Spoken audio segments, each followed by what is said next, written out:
Hello मेरे प्यारे छात्रों, आप सभी का स्वागत है। आप सभी का 24 मार्च को जो हिंदी का पेपर हुआ है ये आप सभी का समाप्त हो चुका है।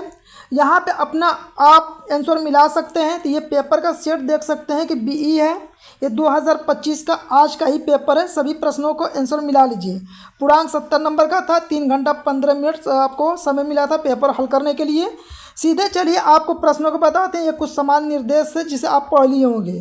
तो देखिए यहाँ पे आपका पहला प्रश्न है। सभी का आंसर आप मिला लीजिएगा जल्दी जल्दी।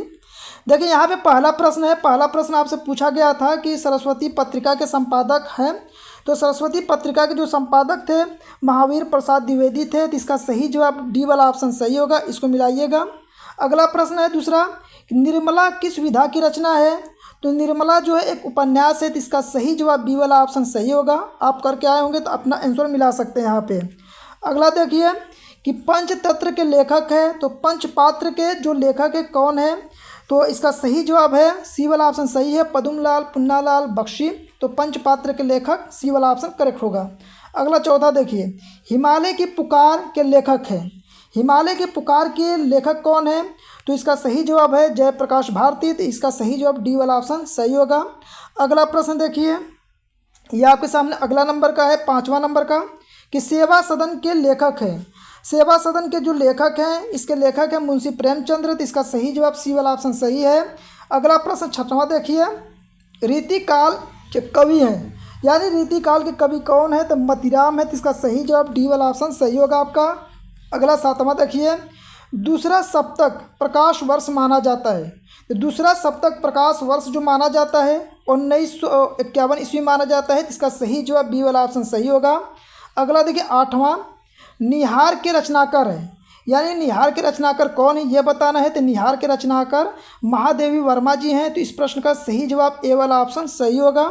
अगला प्रश्न देखिए आप, अगला प्रश्न आपका है 9वां नंबर का, कि पुष्प की अभिलाषा शीर्षक कविता किस काव्य संग्रह से लिया गया है। तो इस प्रश्न का सही जवाब ए वाला ऑप्शन सही है, यामा।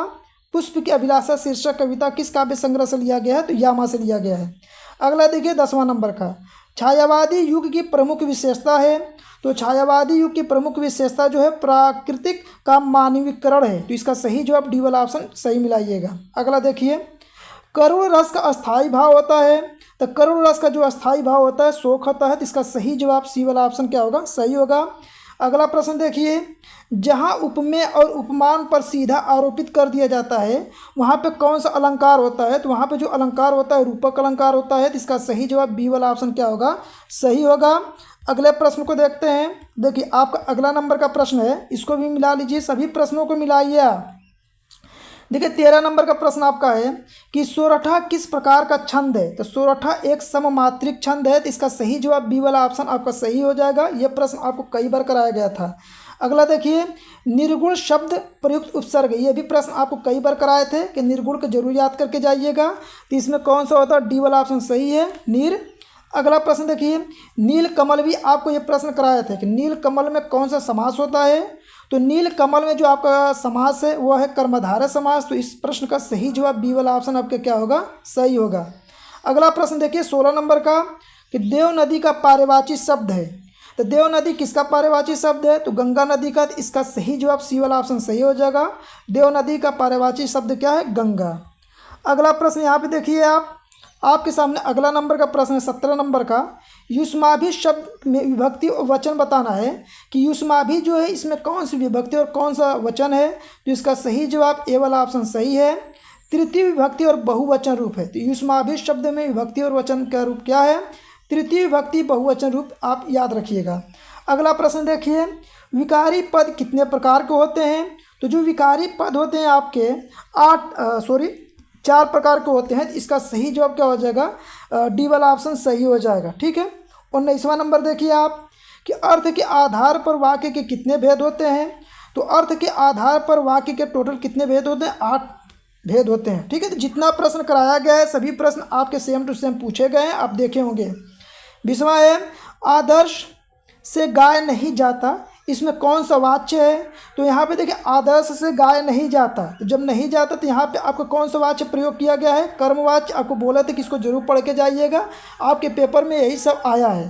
तो इन सभी प्रश्नों को आप मिलान कर लीजिए, इसके बाद ये सब प्रश्न आप देख सकते हैं। ठीक है, ये तो हल करना था, जितने भी प्रश्न थे आपको बताए हैं, आप इन सभी को मिलान कर लीजिए। इसी प्रकार से आपके गणित की पूरी तैयारी करा रहे हैं। आप सभी यदि चैनल पर नए हैं तो चैनल को सब्सक्राइब कर लें। तो गणित आपका 1 मार्च का पेपर है, 1 मार्च को पेपर है, तो गणित के सभी जितने भी वायरल पेपर रहेंगे सभी करा दिया जाएगा।